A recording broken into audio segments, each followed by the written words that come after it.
take a moment and think about somebody in your life who contributed to your good. Just stop for a moment, close your eyes, and think of them. See them, and just inside, just say thank you real quick. Just say thank you.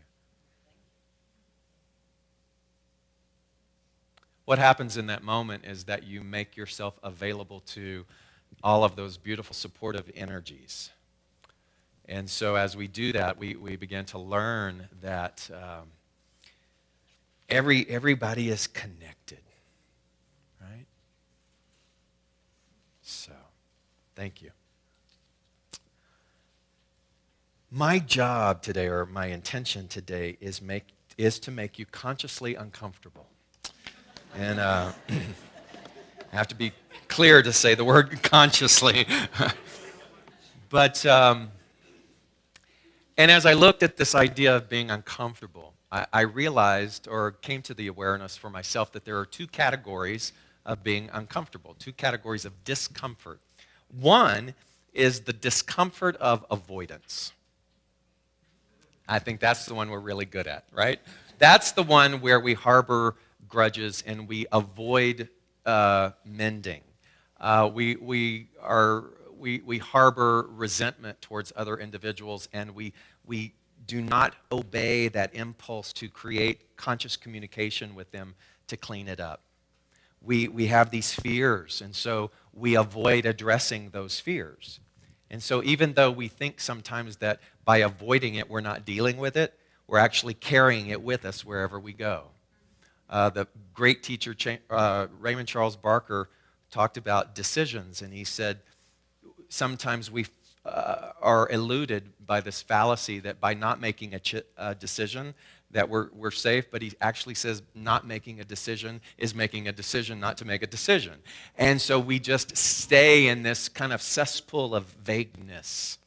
And the same thing is with the discomfort of avoidance, is that we think that we're not having to deal with it, but actually what's really going on is it's just becoming the monkey on our back that is perpetually there, that is making the noise, and that is interrupting, actually, the fuller experience, the blossoming of life that wants to happen.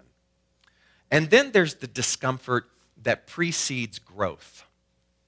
And that's the conscious discomfort. That's what I call living on that leading edge. The leading edge meaning we walk into the mystery. And instead of receding or running away from that which we don't know, we actually fall into it. We surrender to the mystery. We fall into that leading edge sensibility.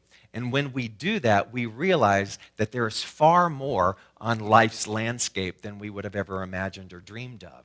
But had we retreated, we would miss out. And so there's always that sort of level of discomfort that precedes growth. It's the analogy of the caterpillar before it turns into the butterfly. It actually thinks it's dying. But what's actually happening is that it's transforming into something greater. And so the discomfort of avoidance, or the discomfort that precedes conscious growth. And as we began to look at those two options, we realize that we've got it pretty good. Meaning that our souls have created something quite incredible, and it's called the world. And the world is our playground, and the world is our testing ground in order to work out these two levels of discomfort. And what does that mean? Well, if we look at the world and we succumb to all the madness, all the chaos that the world seems to give us, we can begin to observe the way we react to that. And by react, I do mean react, not respond. To react to it, then, is to be so uncomfortable with everything that we see that we try to pacify that. Some of us might pacify that through the avenue of addiction. Some of us might pacify that by constantly running away. Some of us might pacify all of that chaos that we see through harboring and sheltering and withdrawing, so that even our emotionality is crippled. And then others of us could look at that playground called the world, filled with all of this chaos and madness, and we could realize or subscribe to the idea that it's all illusion. And we could look and say, how can I come to terms with, how can I explain for myself all of this that I see and uphold the idea that this philosophy or any metaphysical ancient teaching tells me that there's really only one activity. That one activity is order. How can that be when all I see is disorder? That ancient wisdom teaches me that the only thing that is real is what you and I call God. How can that be when it seems like the world is just going to pieces and that people are at each other and there's so much civil unrest and strife that's taking place? How can that be? But that's where you and I are called to look at the world as a playground and to be able to look at that and to say, which level of discomfort am I going to choose? And if I choose sacred discomfort, then there's a requirement that goes with that. I can no longer talk about or complain about or take part in conversations that have no solution, that are just finger pointing and blame. If I move to the avenue of sacred discomfort, then I have to know that wherever I go, I bring an element of solution to that particular situation. And there's a responsibility that comes with that, right? And so, in thinking of that, in thinking of this idea that perhaps this world is illusion, what does that mean? All that I can offer you is this one word, perception. Perception meaning that we determine what it is that we see. You've been in that situation before where there are many of you looking at the same thing, and every single person observing that thing will have a different perception of that thing. And that means that all of us are looking through our own individual lens. That lens is a reflection of what? Our own internal world. So what I perceive, the lens that I look at the world, is a reflection of my internal world. If my internal world is chaos, then that perception, that lens will do what?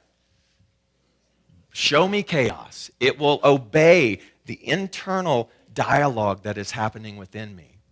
If my perception of this thing called this world is one of harmony and unlimited opportunity, then that too is a reflection of my own inner dialogue, my own inner energy, my aura, my atmosphere. And that perception then bleeds itself out into what it is that I experience in the world. So perception. The only way that I can begin to talk about what is illusion and what is real is based on perception. And so perception is a constant thing that you and I get to work with. It is the tool. It is as if we're in a master class of consciousness. And the only tool that we have been given is perception. And so perception becomes the thing that we chip away at the illusion so that we can see more of the reality. And I just made that up, and that's pretty good. So I'm glad it's on tape because I wouldn't remember what I said. So perception. So our founder, Ernest Holmes, there's a great paragraph in the Science of Mind book. He said, the highest mental practice, so think of that concept, the highest mental practice that you and I have is to listen to the inner voice, the intuitive voice, to listen to the voice and to declare its presence. To declare its presence. So to listen, the highest mental practice is to listen to the inner voice and to declare its presence. So the inner voice is the intuitive knowing. The inner voice is that which is connected to infinite intelligence. The inner voice is the guidance system within us that helps us filter what's illusion and what's real. And see, if you pay attention to that, if you learn to listen to the inner voice. You know, they call it the still small voice inside. If you and I gain and uphold the mental practice of listening to that, what it does is it differentiates. It differentiates the discomfort that comes with avoidance and illusion from that which is simply the discomfort or the invitation to grow. And so the intuitive voice is that thing within us that says, yes, go, do that. Call that person right now, even though it doesn't make any sense. Yes, go, turn this way, stop and go into this building, even though it doesn't make any sense. And so those little things then synchronistically begin to work in order to build a network of manifestation for us that is the outpicturing of our willingness, the I am presence within, to exemplify itself in our behavior and in our day-to-day lives. And so the highest mental practice then is to listen to this inner voice and to declare its presence. And he goes on to say, the greater a man's consciousness of this indwelling I am, the greater our awareness of this I am indwelling presence, the more fully we will live. I will tell you, we cannot really live fully if we are on the track of avoiding our discomfort, of healing our wounds, of healing the shame that binds us, as John Bradshaw used to write about. You know, that's the shadow work that is so popular now. They have a term for it. When you avoid your discomfort, then that's the shadow of us. But when we lean into it, when we go to meet it because it's the thing that precedes the growth, then we're no longer run by the shadow, that we have taken our power back. And so the greater a man's consciousness of this indwelling I am, the more fully he will live. And he says, this will then, by doing that, this will never lead to illusion. So he uses the word. This will never lead to illusion, but will always lead to reality. So this week in my class, every time I said the word reality, I had all of my students shout back to me the word unity, because I wanted them to see that reality was different than illusion, and that reality from a quantum level means unity. So I offer that to you. This will never lead to illusion, but will always lead to reality. Unity. When you observe the still small voice, it leads you to whatever is unifying you individually, to your next highest level of good and expression. He says, all great souls have known this. All great souls have known this and constantly strive to let that mind of God express through their own mentalities. And then there's that scripture in the book of John that says, do you not believe that I am in the Father and the Father is in me? The words that I say to you, I do not speak on my own authority, but the Father who dwells in me doeth the work. Meaning, the energy of that which is source, that which is intelligence, the authority of that in me, because I'm a part of that, is the one that speaks to the confusion, is the part that speaks to the illusion, and allows myself to bring a greater sense of reality, unity, to what is before me. And so the responsibility of that is for us. And so like I said then, if you're serious about this, what that means is your circle of influence will change. Your behavior will change because you will no longer be comfortable enough to settle with talking about ain't it awful. There are some ministers and teachers who tell their people, don't watch the news. Don't watch the news. Don't read the newspapers. It's just awful. It'll make you have bad dreams and you'll just be, you know. Guess what I say? Watch it.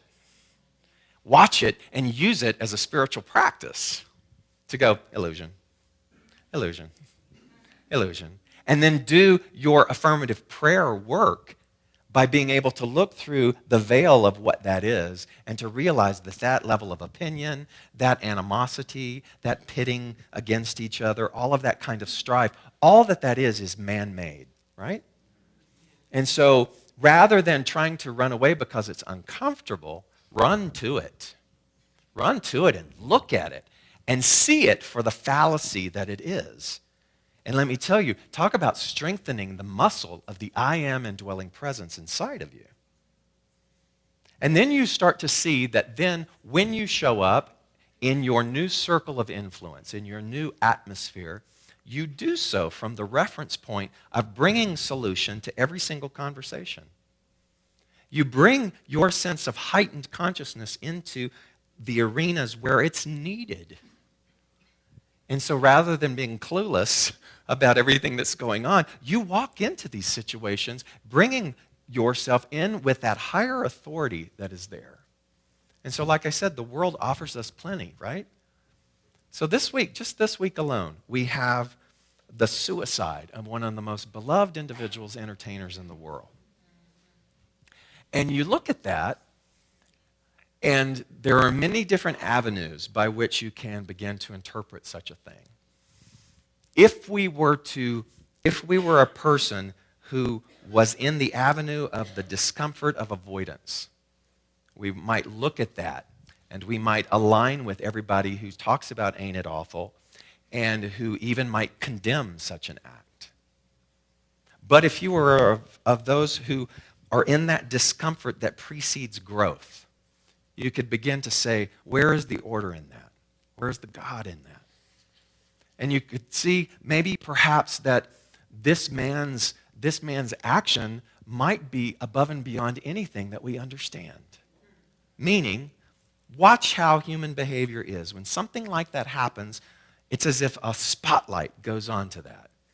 And now, all of a sudden, there are hundreds upon hundreds of thousands of people who have biomedical issues, who have brain issues and rewiring, who hide in shame, or who try to overcompensate, or who live in that discomfort of avoidance, who are not willing to ask for help. And then one soul comes and perhaps does something at such a monumental level that it does what?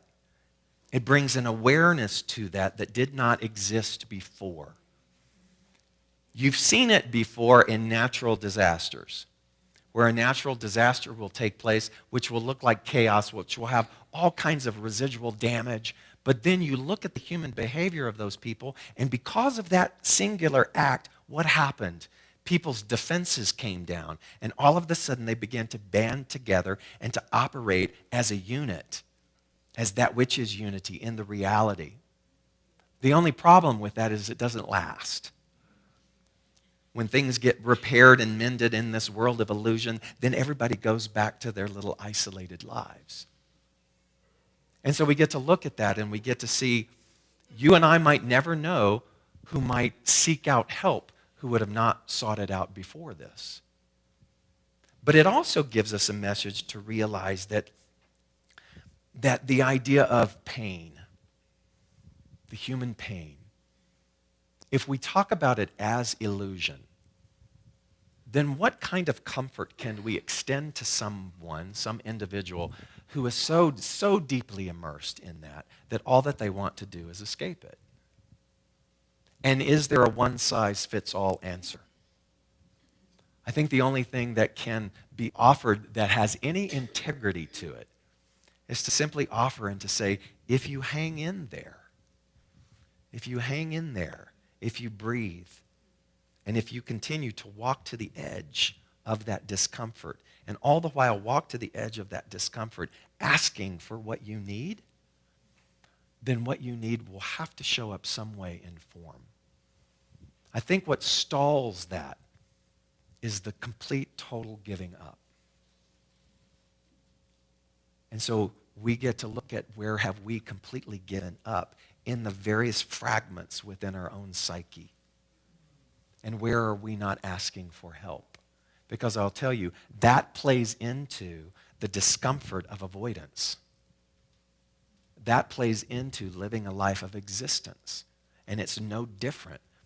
Many people are actually walking and breathing suicide people. They're just still happen to be alive. But they have already given their life away, as in some kind of attempted suicide or in some act of suicide. What will bring that back to life? The writer Anne Lamott, who is probably one of my favorite writers, she's very open about her addictions, about her mental health issues, and the fact that she actually grew up 3 blocks from Robin Williams. And they grew up together, and they knew even when they were young that they were not wired the same way as most people around them. And they found great solace together. And she wrote this today. She prefaced it by saying, don't expect this to have perfect punctuation. Don't expect this to be grammatically correct, because she was just pouring her heart out over her experience and her relationship with Robin. But she wrote, this was at theologian Fred Buechner's blog today. It is absolutely crucial, therefore, to keep in constant touch with what is going on in your own life's story, and to pay close attention to what is going on in the stories of others' lives. So let me pause for a minute. It's absolutely crucial, therefore, to keep in constant touch with what is going on in your story. Meaning, live in that uncomfortable, unknowing zone. Because that means you're keeping in touch with your feelings. That means that you're being real. That you're allowing yourself to have that level of vulnerability so much that it cannot help but gravitate help to you. She said, if God is present anywhere, it is in those stories of those individuals where God is present. If God is not present in those stories, then they are scarcely worth telling. I want to tell you, your story is worth telling. It is. Everybody's. Live stories worth telling, she says, exclamation point. Live stories worth telling. Stop hitting the snooze button. Try not to squander your life on meaningless, multitasking, forgive the word, bullshit. She said, I would shake you and me out of it, but Robin is shaking us now. And I like to agree with that. That figurehead, that soul, is a part of a collective of energies that is shaking you. That is shaking you to get you from the conformity, to get you from the discomfort of avoidance to the discomfort that precedes growth. Do you see the difference? It's shaking you. She says, get help. Get help. I did. Be a resurrection story in the wild, non-denominational sense. Get help. Be a resurrection story in the non-denominational sense. She goes, I am. And she closed with, if you need to stop drinking or drugging, I can tell you this, you will be surrounded by arms of love like you have never, not once imagined. This help will be available 24/7. Can you imagine that in this dark, scary, screwed up world that I can promise you this? I can. We will never be closed. We will never be closed, or nothing will be closed to us if we need it. And even though she doesn't profess to be a metaphysician, there isn't anything more ancient wisdom and metaphysical than that. If you do not close, but even the rawness of your experience remain open and take that discomfort and take that pain to the edge of solution, then you will be met by solution. I will stand here this morning and I will guarantee you that if you will hold that near and dear to your heart. And so as we look at that, we also can see the things that have transpired in Ferguson, Missouri. And we look and see how this is one repetitive thing within racial tensions that continues to happen over and over again. So what did I just say? From a quantum perspective, let's get all quantum-y for a minute. From that science perspective that says that's illusion, what do you do with that? What do you do with that? Do you read and listen and go, ain't it awful?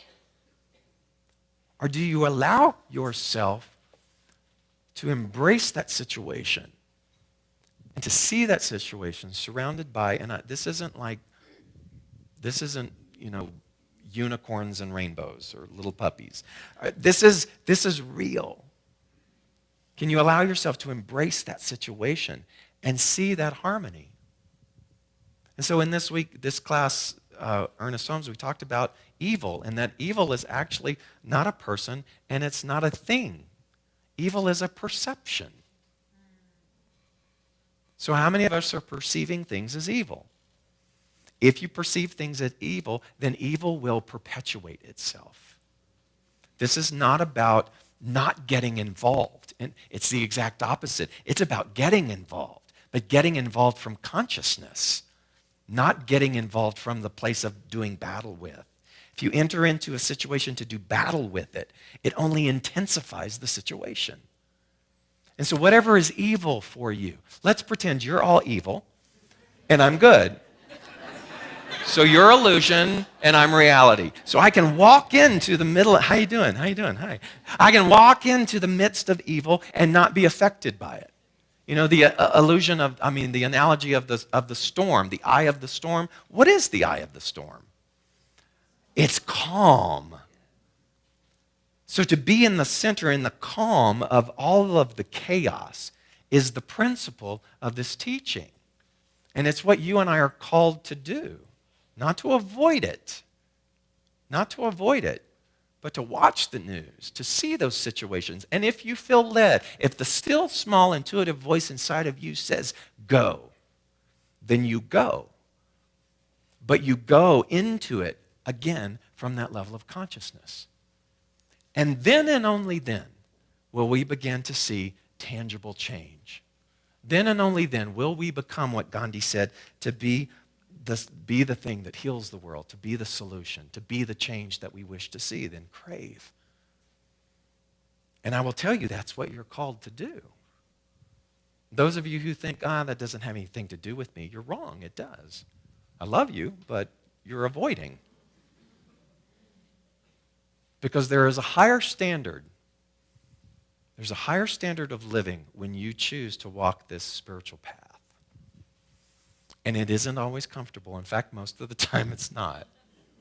Because it's one lesson after another, after another, after another. But the lessons can become beautiful rather than something that feels exhausting. They're actually the opposite. They're exhilarating when you allow yourself to embrace them and to know them.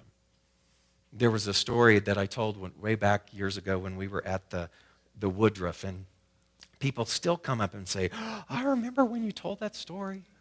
And it was about, it comes from the tribes of Africa and their observance of the way things are hunted, particularly in the kingdom of the lions. And you know how lions, they operate in a herd, and they also feed from other herds that are lower on the chain. But in the lion community, as a lion ages, their teeth begin to fall out. They begin to lose a lot of their swiftness. And so they are not the hunters that they once were. However, they retain their massive roar. That just send chills down your spine, right? So even though they no longer are capable of hunting, they still have this ominous roar that just reverberates throughout the landscape. But of course, the young lions, they're swift and fast, and with one swipe of a paw, they can take down whatever it is that they're hunting. And so intuitively, they work together.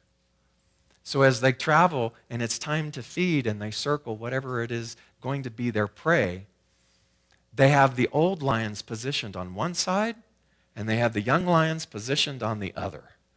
And the old lions do what? And when you hear that, what do you automatically want to do? Run like the dickens away from that roar, and you run right into the young lions who eat you. Case closed. Happy lunch. Thank you. So, the moral of the story is run towards the roar.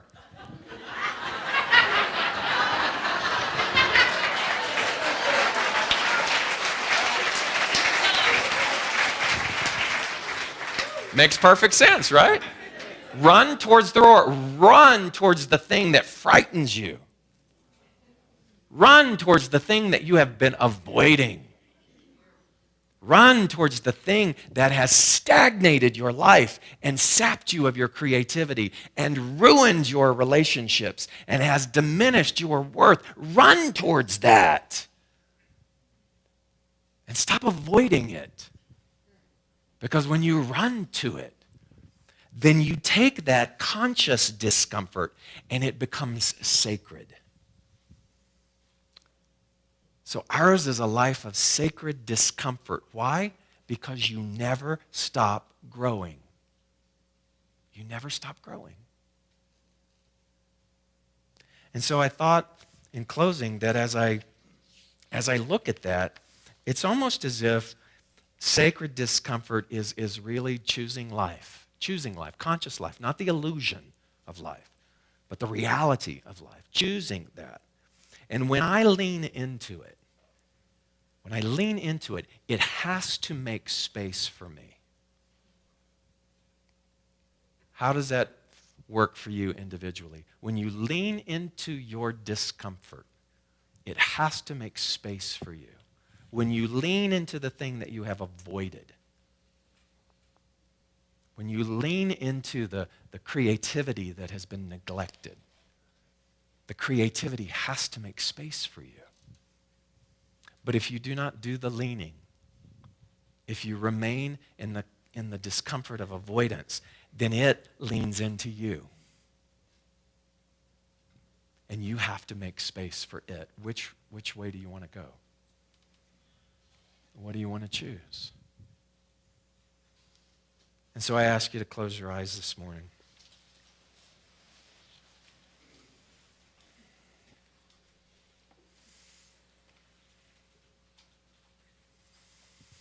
There is never a moment when our solution isn't breathing and pulsating and viable in its presence and in its eagerness to want to do this dance of life with us. There's never a moment where we are abandoned. So the times that we feel abandoned, or the times that we feel less than, or the times that we feel neglected, that is a perception. And if we can own that, then we can begin to take our power back. We can begin to dissolve that which is illusion and allow that which is reality to have space to breathe. To allow it to take residency inside of us and to own it and to know it and to be it and to speak it and to celebrate it and to become somebody who welcomes the mystery. To become someone who lives a story that's worth telling.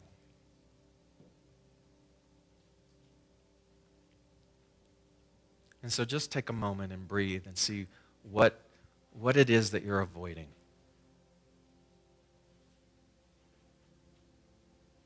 Is it communication? Is it some form of action? Is it something to forgive?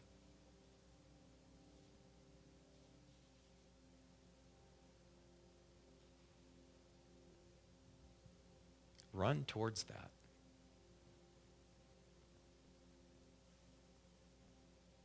And know that it makes space for you.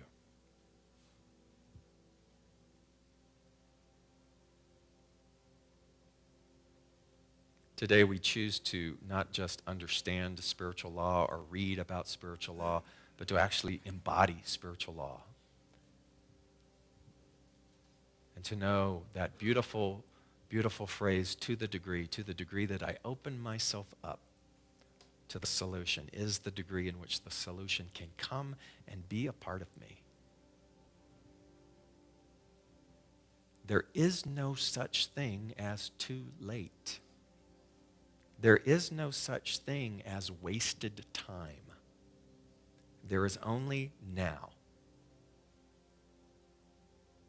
And so in this now moment, I throw my arms out, I open my heart, I open my mind, and I become a magnet to that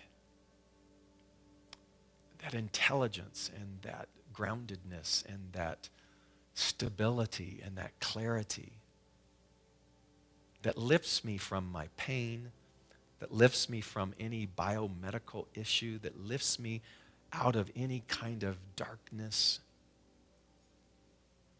that lifts me out of any separation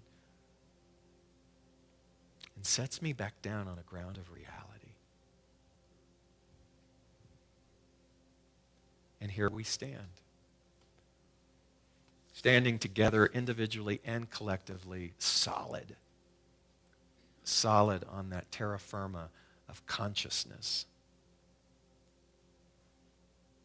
Knowing there isn't anything from this moment forward that we need fear, that we need dread, that we need avoid. And with that now, I invite you to breathe in that awareness. Breathe your body. As you breathe your body. Become conscious of the fact that you're channeling oxygen to every cell, every organ, every tissue inside of you. You're channeling that in with this consideration, this information, this affirmation of living.